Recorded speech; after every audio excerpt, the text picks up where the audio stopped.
3, 4. The referendum that is taking place in Sudan is horrible.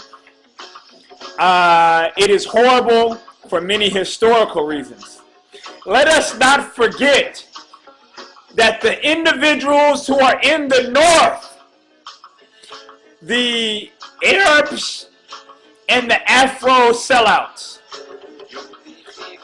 the Arabs got there by basically invading, but first they came as immigrants. Okay, every conqueror that eventually became a conqueror of Africa started off as an immigrant, especially with Ethiopia and then her daughter, aka Egypt, aka Kemet. And they all came as immigrants looking for a better life. Let us not forget that Sudan used to be a part of southern Ethiopia. Let us not forget this very important fact. We must realize that there was a time when Sudan was all black. They were all darker than me.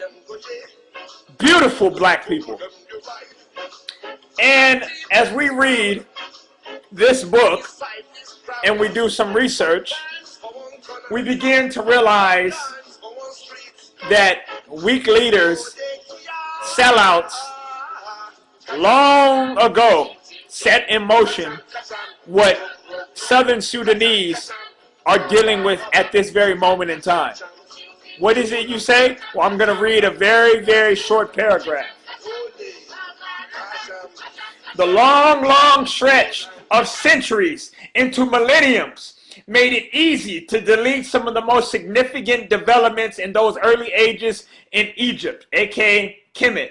The emergence of great leaders and long periods of remarkable achievements were followed by weak leaders and long periods of national disorganization and chaos in such amazing cycles that it seems that some relentless socio-political law was operating in the land. Centralized government, first instituted by King Menes, always collapsed as civil war was spread over the provinces and constitute kingdoms. One of the worst and most fateful periods of crisis took place and was during the 7th, 8th, 9th, and 10th dynasties, 2181 to 2040 BC.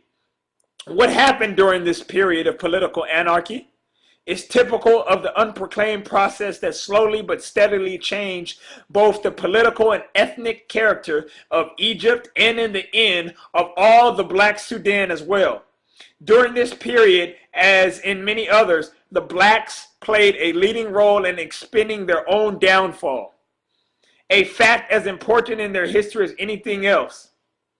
It was an almost endless power struggle, both within the royal lineages, on the national and provincial levels, and between the various provinces. Now, what this means is that for too long, Africans, we have played a most serious, a most disgusting role in hurting our own selves, and outside foreign influences, outside invaders end up basically capitalizing off of our failures to correct our problems, which are internal and then lead to outside forces destroying us and hurting us. In the case of Sudan, I speak to my brothers. I speak to my sisters in southern Sudan. I speak to the average Sudanese, the black sister, the black brother, who is a descendant of the great Africans of Nubia, the great Africans of Ethiopia, the great Africans of Kemet. I speak to you today to warn you. I send out a stern warning that if you think that once independence is made, and it is evident, it is realistic, It is in front of you. It is a reality. It is something you can smell, something you can touch, something you can put your tongue on. You must know that the people in the north, the Afro sellouts and their Arab masters, are not going to stop until they wipe you out. Until they wipe out the indigenous, black, beautiful, strong African population. In your heart, you must know, why is there even being a referendum? Why is there an attempt at a referendum when, in fact, all of Sudan was at one time occupied by the indigenous inhabitants, the black African Sudanese, who are finding themselves being pushed, or have found themselves have been pushed to the south? Why is the people who call themselves the Southern Sudanese, why are they having to separate from the north? I'm going to just get to the bottom line here. African sellouts and their Arab masters are not going to stop until they have destroyed every last black, submissive, or aggressive Sudanese in the south side of Sudan. My advice to all the Sudanese scholars is you need to start working with China or Russia or some other military power, with the exception of the United States. The United States is not going to help you. The United States blocked 32 tanks from Kenya that were being sent from one black brother to another to protect him, his kids, and his mother. And the United States said no. And they swore that they were going to put sanctions on the Kenyan government, which would have affected the Kenyan people. And this was exposed in the WikiLeaks. That breaks my heart. So Sudan in the south, shun the United States, because they are not going to assist you the way you are supposed to be assisted. To any government official in southern Sudan, please take what I'm saying to heart, or northern Sudan will eventually take over all of southern Sudan, all of Sudan. And what happened to North Africa, which, as we all know, used to be all black, will end up becoming Arabanized. And this fact should scare the hell out of anybody in southern Sudan. If your government does not take my message serious, which is the message that many have already expressed in southern Sudan, because there's southern Sudanese individuals who are here, who are refugees in my city, and I've spoken with them. I know the history even before I open my mouth. My advice: side with the military power that can defy the United States and provide you with weapons.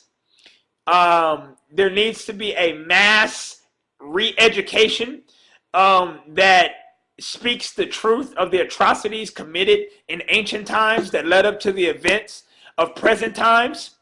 There needs to be some anti-northern propaganda going on, just like some stations in China have anti-Japanese propaganda that is taught in their schools, in their universities.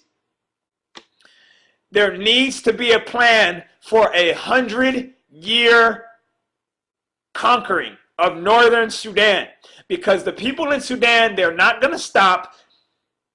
They're not going to stop until they have all of Sudan.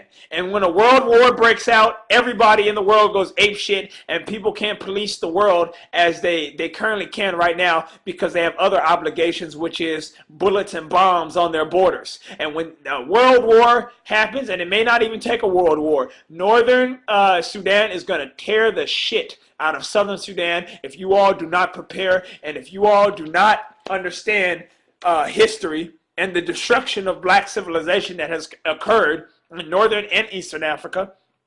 There needs to be a 100-year or a 50-year plan on how Southern Sudan is going to become powerful enough to completely annihilate Northern Sudan and unite Northern Sudan with Southern Sudan under black Pan-African, preferably, rule.